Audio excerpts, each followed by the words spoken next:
Om Swastiastu, perkenalkan kami dari kelompok 11 akan mempresentasikan makalah etika lintas budaya. Perkenalkan, saya Maria Delsiana Stefania Delmeda Danggur dengan NIM 202009026. Perkenalkan, nama saya Nima Dedila Natalia Diswari dengan NIM 202002918. Perkenalkan, nama saya Irma Triwahyuni dengan NIM 202009012. Baik, di sini saya akan menjelaskan tentang pengertian budaya. Budaya adalah cara hidup yang berkembang dan dimiliki oleh sekelompok orang dan diwariskan turun-temurun untuk generasi ke generasi.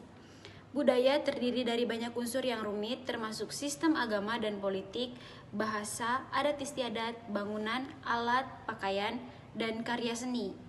Bahasa serta budaya merupakan bagian integral dari manusia yang banyak orang cenderung menganggap itu diwariskan secara genetik. Ketika seseorang mencoba untuk berkomunikasi dengan orang-orang dari budaya yang berbeda dan menyesuaikan perbedaan, itu membuktikan bahwa budaya itu dipelajari. Ada pula pengertian budaya menurut para ahli, salah satunya menurut E.B. Taylor dalam Sukanto 1996-55. Dia mengatakan bahwa memberikan definisi mengenai kebudayaan ialah kebudayaan adalah kompleks yang mencakup pengetahuan, kepercayaan, kesenian, moral, hukum, adat istiadat, dan lain kemampuan-kemampuan yang didapat oleh manusia sebagai anggota masyarakat. Adapun ciri-ciri kebudayaan, yang pertama yaitu budaya sendiri yang berada di daerah tersebut dapat dipelajari, kemudian dapat disampaikan kepada setiap orang dan setiap kelompok serta diwariskan dari setiap generasi. Kemudian bersifat dinamis, artinya suatu sistem yang berubah sepanjang waktu. Kemudian bersifat selektif, yang artinya mencerminkan pola perilaku pengalaman manusia secara terbatas. Kemudian memiliki unsur budaya yang saling berkaitan. Etnosentrik, yang artinya menganggap bahwa budaya itu sendiri sebagai budaya yang terbaik atau menganggap budaya yang lain sebagai budaya standar. Kemudian ada fungsi budaya. Batas budaya berperan sebagai penentu batas-batas. Artinya budaya itu menciptakan perbedaan atau yang membuat unik suatu organisasi dan membedakannya dengan organisasi lainnya. Kemudian ada identitas budaya, memberikan rasa identitas ke anggota organisasi. Ada juga komitmen. Budaya memfasilitasi lahirnya komitmen terhadap sesuatu yang lebih besar daripada kepentingan individu. Kemudian stabilitas. Budaya meningkatkan kemantapan sistem sosial. Dan yang terakhir, pembentuk sikap dan perilaku. Budaya bertindak sebagai mekanisme pembuat makna serta kendali yang menuntun dan membentuk sikap dan perilaku karyawan. Sifat budaya. Sifat budaya ada dua, yaitu budaya yang bersifat universal atau umum dan budaya yang khas atau unik. Budaya universal mengandung pengertian bahwa nilai-nilai yang dimiliki oleh semua lapisan masyarakat. Nilai-nilai ini dijunjung tinggi oleh segenap manusia. Dengan demikian, secara umum, umat manusia yang ada di dunia ini memiliki kesamaan nilai-nilai tersebut. Contoh dari nilai universal ini antara lain, manusia berhak menentukan hidupnya sendiri, manusia anti dengan peperangan, manusia mementingkan perdamaian, manusia mempunyai kebebasan, dan lain-lain. Nilai-nilai budaya yang khas atau unik adalah suatu nilai yang dimiliki oleh bangsa tertentu. Lebih dari itu, nilai-nilai ini hanya dimiliki oleh masyarakat atau suku atau etnis tertentu, di mana keunikan ini berbeda dengan kelompok atau bangsa lain. Keunikan nilai ini dapat menjadi barometer untuk mengenal bangsa atau kelompok tertentu. Kebudayaan universal atau lebih dikenal dengan kebudayaan nasional bangsa Indonesia tidak bersifat dogmatis dan statis. Hal ini memungkinkan terjadinya proses penyempurnaan secara terus-menerus. Penyempurnaan ini digali dari budaya yang unik tersebut. Artinya, budaya atau nilai-nilai yang khas yang dimiliki oleh suku-suku di Indonesia secara terus-menerus memberikan sumbangan untuk sempurnanya budaya nasional ini juga untuk menjawab tuntutan zaman yang terus berkembang dan semakin maju. Ki Hajar Dewantara 1977 menjelaskan lebih lanjut tentang sifat kebudayaan yang tidak statis tersebut. Kebudayaan punya tujuan untuk memajukan hidup manusia ke arah keadaban. Oleh sebab itu diingat bahwa yang pertama yaitu pemeliharaan kebudayaan yang bermaksud memajukan dan kebudayaan dengan tiap-tiap pergantian alam dan zaman. Yang kedua yaitu karena pengasingan atau isolasi kebudayaan menyebabkan kemunduran dan kematian, maka harus selalu ada hubungan antara kebudayaan dan masyarakat.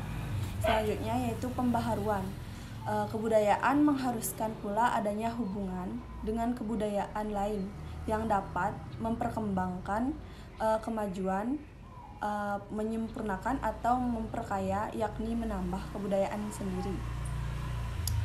Memasukkan kebudayaan lain yang tidak sesuai dengan alam dan zamannya hingga merupakan pergantian kebudayaan yang menyalahi tuntutan kodrat dan masyarakat selalu membahayakan kemajuan kebudayaan harus berupa lanjutan langsung dari kebudayaan sendiri menuju ke arah kesatuan kebudayaan dunia dan tetap terus mempunyai sifat kepribadian di dalam lingkungan kemanusiaan sedunia.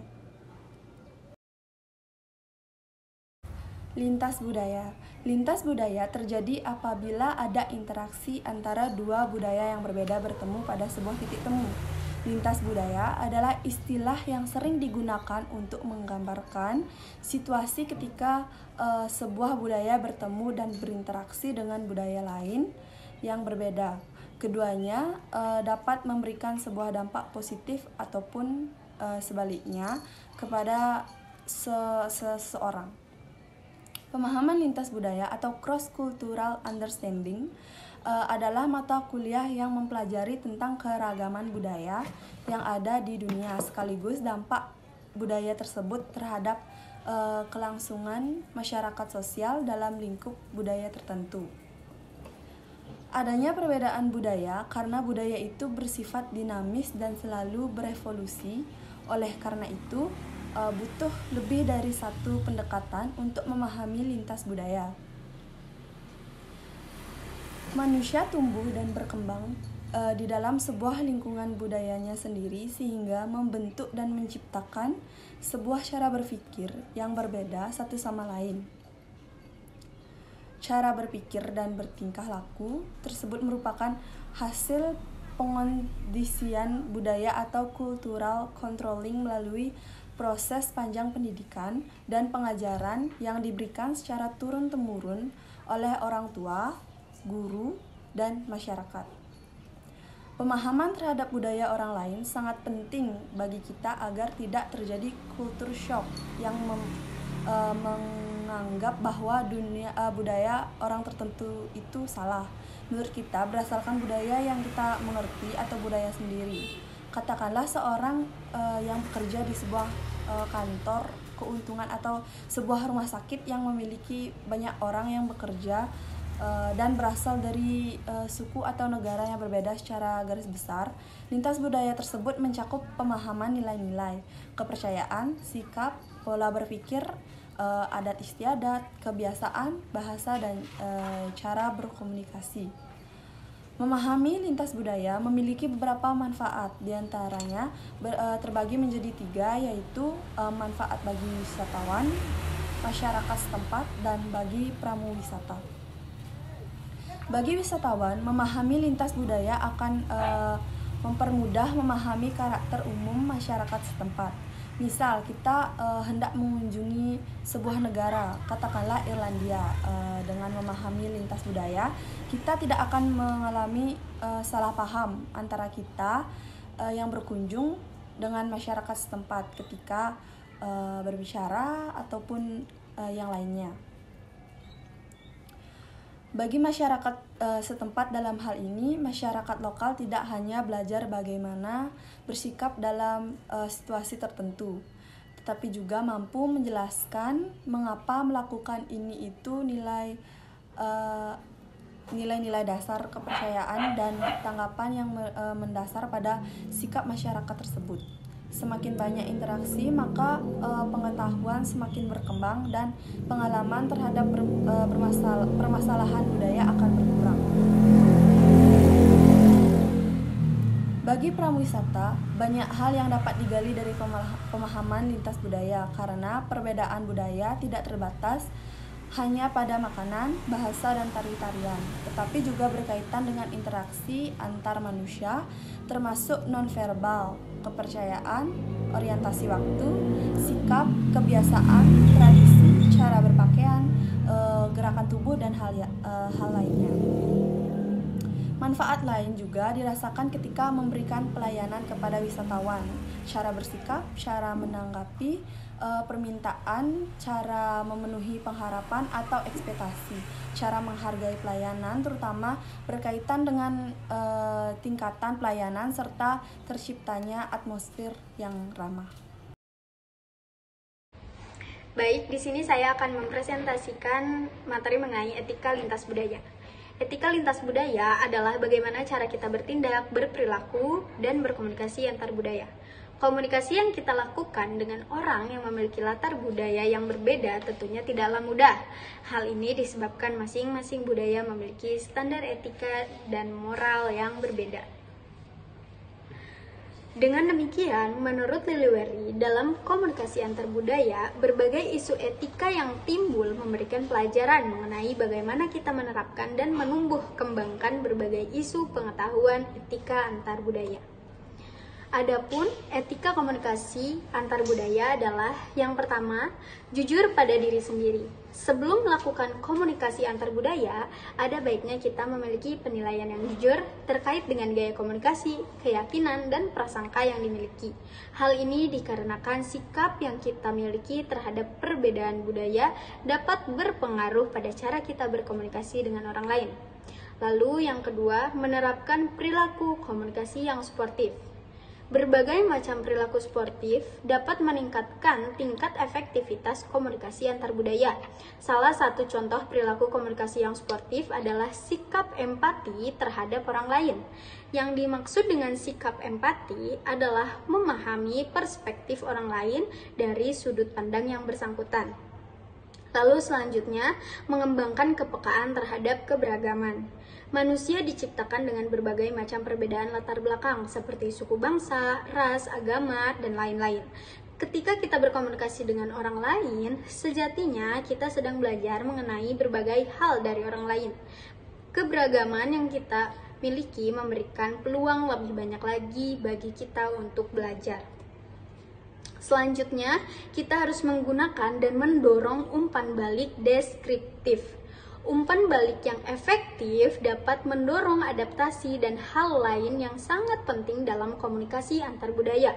Partisipan komunikasi harus bersedia untuk menerima umpan balik dan menampilkan sikap sportif. Umpan balik yang diberikan hendaknya bersifat segera, jujur, spesifik, dan jelas. Lalu selanjutnya kita harus mau mendengarkan. Hal tersulit yang kita lakukan saat berkomunikasi dengan orang lain adalah bersedia mendengarkan apa yang dikatakan orang lain. Orang yang memiliki kekuasaan cenderung tidak memiliki motivasi untuk mau mendengarkan orang lain. Mendengarkan tidak hanya sekedar menanyakan sesuatu kepada orang lain, melainkan mendidik diri kita sendiri. Jangan sampai kita menunggu orang lain untuk mendidik kita. Selanjutnya, menghindari stereotip. Ketika kita berkomunikasi dengan orang lain yang memiliki perbedaan budaya, ada baiknya kita menghindari membuat generalisasi atau asumsi-asumsi tentang latar belakang budaya orang lain. Selanjutnya, mengembangkan kode kepekaan. Kode kepekaan merujuk pada kemampuan untuk menggunakan bahasa verbal dan nonverbal yang sesuai dengan budaya seseorang yang menjadi lawan bicara. Lalu yang terakhir itu mencari kode kebersamaan. Salah satu kunci mencari kode bersama adalah bersedia untuk berpikiran terbuka mengenai perbedaan dan di saat yang bersamaan kita menentukan gaya komunikasi yang akan digunakan agar dapat beradaptasi selama komunikasi antar budaya. Baik, yang terakhir adalah kesimpulan.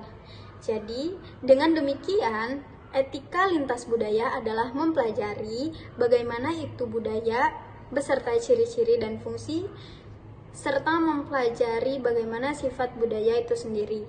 Karena pada dasarnya mempelajari etika lintas budaya adalah cara kita bertindak, berperilaku, dan berkomunikasi antar budaya.